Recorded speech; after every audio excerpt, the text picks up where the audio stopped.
because that's what organization does for me. Hi, welcome back to my YouTube channel. My name is Abby, and today I'm doing my first episode of Soulcratic Sessions. Soulcratic Sessions are similar to Soulcratic seminars.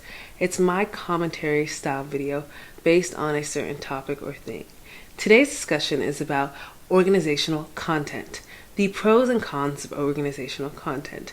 In this video, I'm going to explore 3 pros and 3 cons of organizational content. Alright, so let's get started. Let's start with a pro. Pro. Aesthetics. Organizational content and items being placed in their right places and homes and having a home for each item really has an aesthetic value to it. So everything to me has a home. As you could tell, I like containers. I like things to all kind of look the same and have some fluid flow to it.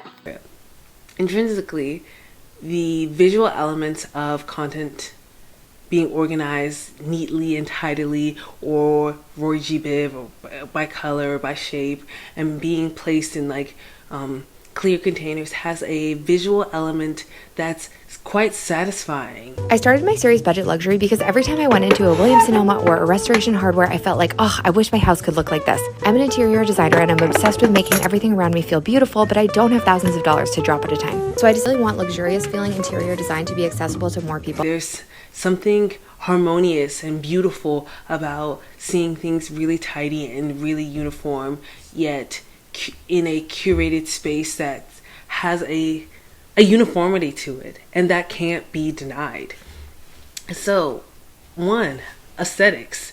That is a significant pro, and that's a lot of reasons why most people, or some people, keep their content organized. I've used about 4.5 boxes of Oreos. Voila.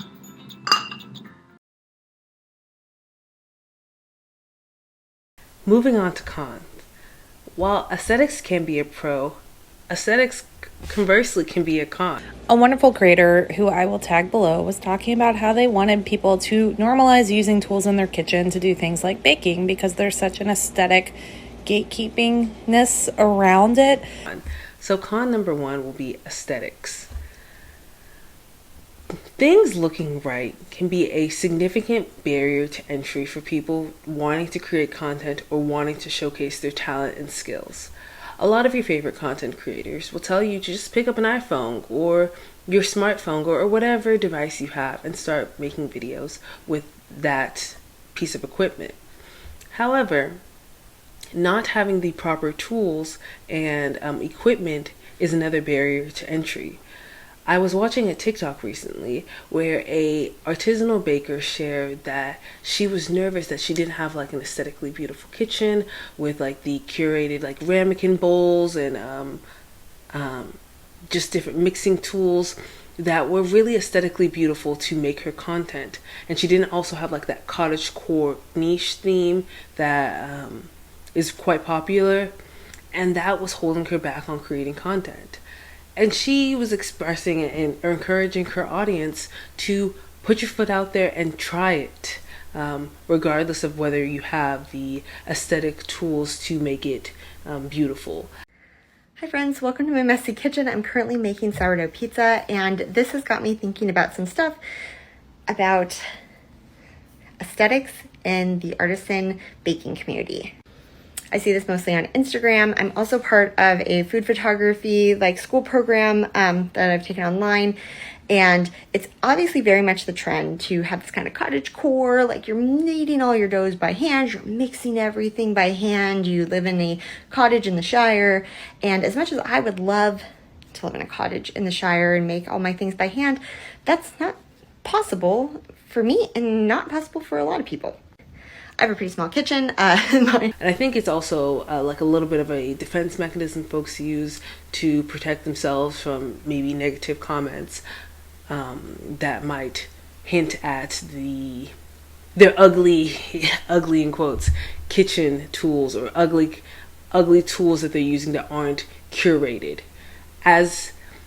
So concluding the cons with aesthetics, sometimes organizational content forces people to have a constantly curated life in every facet of their well-being and their lifestyle, and that's not always the case.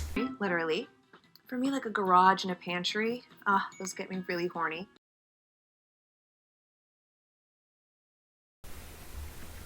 So the next pro I would like to explore is productivity. Those are magic. It's the key to maintenance. A 2013 study found that orderly spaces promote healthy choices and conventional thinking. However, like messy spaces can sometimes unleash creativity in folks. So there is a productive element to having an orderly and clean space. People are able to find items in their kitchens, in their bathrooms, in their offices when these items have designated homes. Like, oh, where are the garden scissors? The garden scissors are always in the garage drawer right here. Where is, the toothpicks? The toothpicks are always here in the kitchen. So when things have a home, you're able to be more productive because you can find what you're looking for with ease, and you're not spending time looking and searching for said items. So it does allow folks to be more productive. Additionally, sometimes folks mention, while I'm not a mental health professional, please talk to your mental health professional, but that clean and orderly spaces can help folks be more productive in the morning and just have a natural flow with a routine and rhythm to it, because they are able to locate what they're looking for, and the organization allows them to focus on other areas of their life. I'm not crazy. I'm just organized.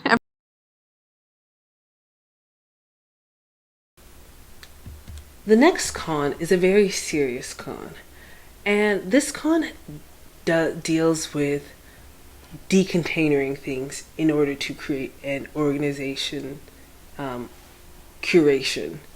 And that would be con number 2, a disregard for warning labels and product labels.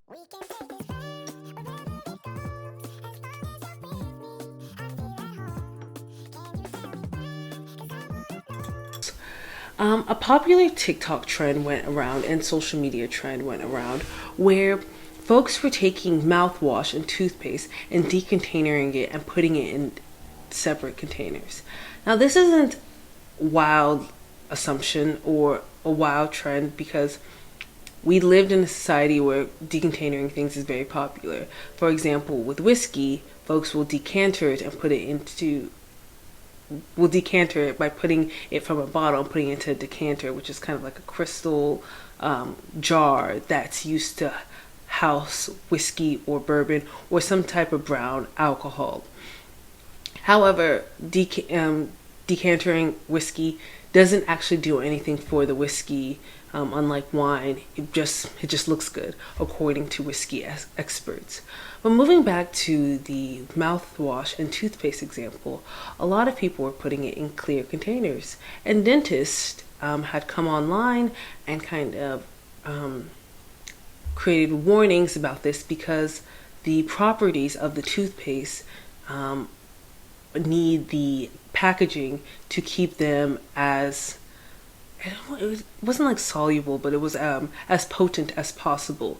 So there's a chemical reaction that happens when the toothpaste is exposed to the light, hence why most toothpaste are in opaque packaging. TikTok toothpaste trend a good idea? People all over TikTok were taking the toothpaste out of the tube and putting it into a soap dispenser? I had to try it for myself. So we got a soap dispenser, lots and lots of toothpaste. Seems like enough. Now a little mouthwash, keep it classy. Mix it up. Let's see if it works. It actually works pretty good. But here's the problem. Toothpaste ingredients aren't UV stable. So when the light hits it, the ingredients that were protecting your teeth aren't doing that anymore. So if you're gonna do this, don't use something that's made out of glass. I'm also scared someone's gonna confuse this with soap, but similar things happen, and I see this quite often, when olive oils are changed and put into containers that aren't opaque or aren't like brown or green.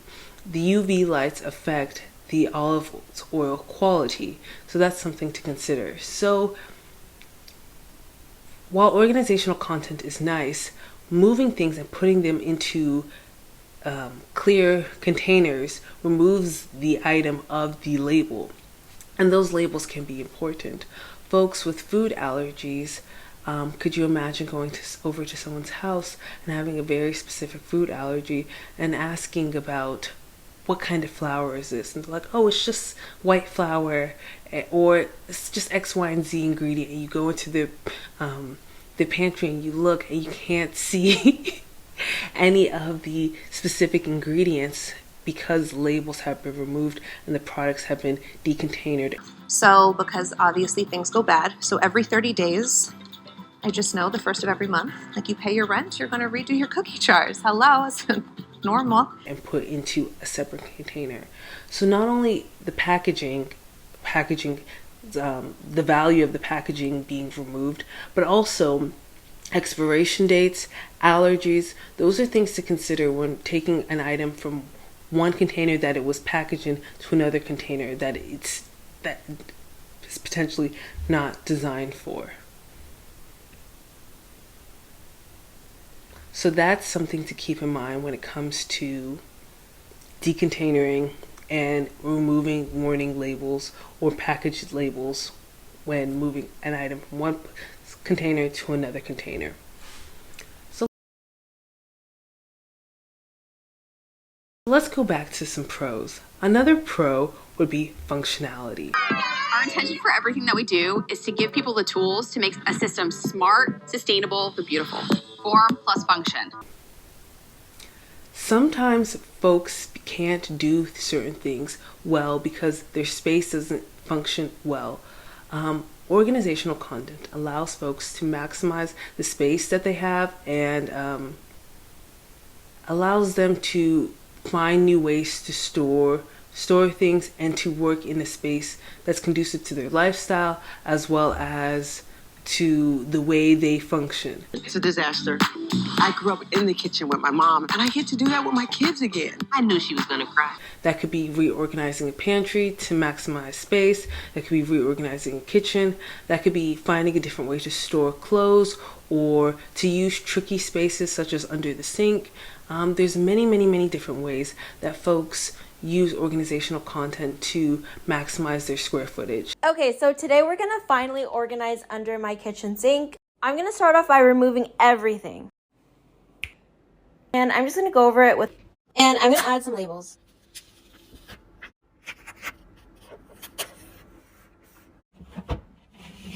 For the next bin,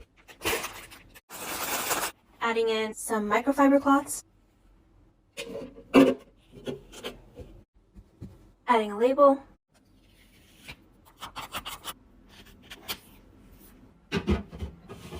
Third bin, stocking it with some dishwasher and a garbage disposal cleaner. So there's not a label for that, so I'm just gonna use this.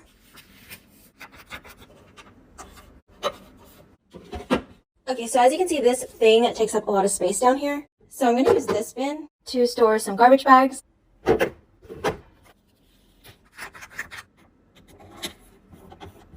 I actually just have an idea to feed the trash bag through this little loop.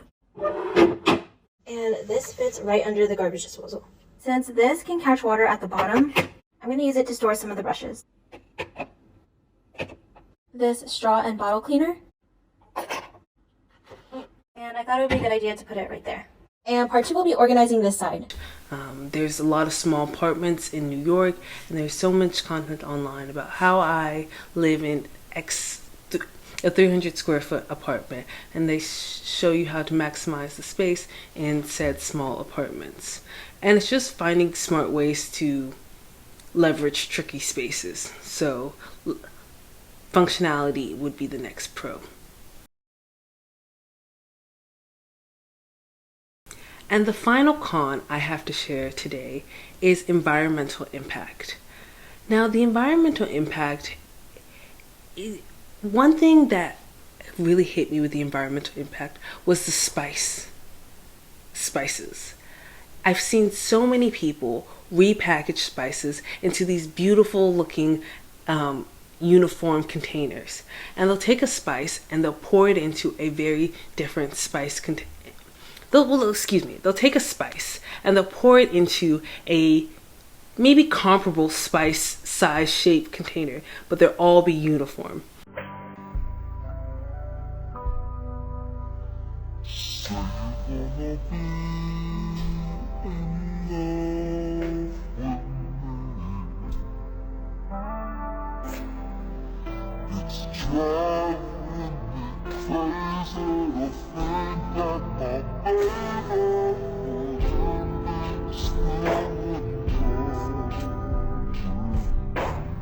Let me give you an example.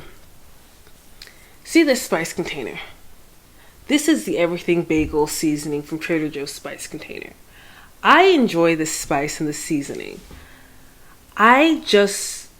Like me personally, I don't care that my spices aren't all curated. Now let's say I'm a single person living by myself.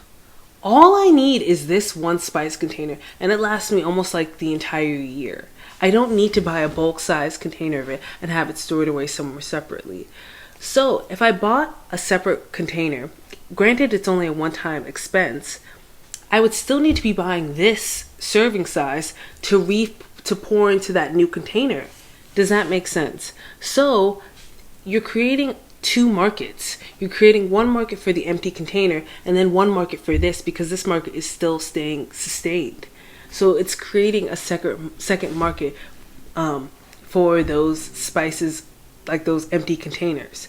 Now, what I wish would happen would be repurposing this container. So removing this label if you want things to be more aesthetically pleasing, and maybe having a separate label like that you buy from a small business or online that has like everything bagel seasoning, and it's kind of in that like aesthetic minimal font, and you have it just like that. I ate the yogurt. I peel it.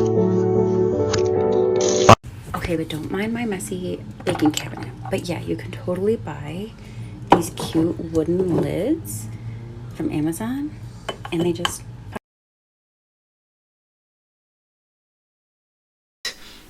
That way you're reducing and reusing by still keeping this container. Does that make sense? Hopefully that makes sense. But it's something I'm keeping in mind. I'm like, wow, this is a lot of plastic containers that are being used. And even on some of the most popular brand sites that sell organizational content, you have to be careful, because some of the people say that the containers don't necessarily always work in terms of freshness and keeping their food fresh in said containers. Some work well and really keep foods stored and sealed and preserve it and extend it beyond the expiration date, but some containers do not. And arguably speaking, you could say that some of these containers help with food waste, because instead of storing, like for example, like flour or pasta with a clip, storing it in like an airtight container preserves the food longer, reducing food waste. So there is kind of like a catch-22 with the environmental impact, but it has been something I've been thinking about. And that's my last con. So those were the 3 pros and 3 cons regarding organizational content. Please let me know down below, what are your thoughts? Stay till the end of the video to see a preview of next time's episode. Coming up next time, the pros and cons of cleaning content. Please like, comment, subscribe to hear what I've got to say next time. Thank you all. Bye.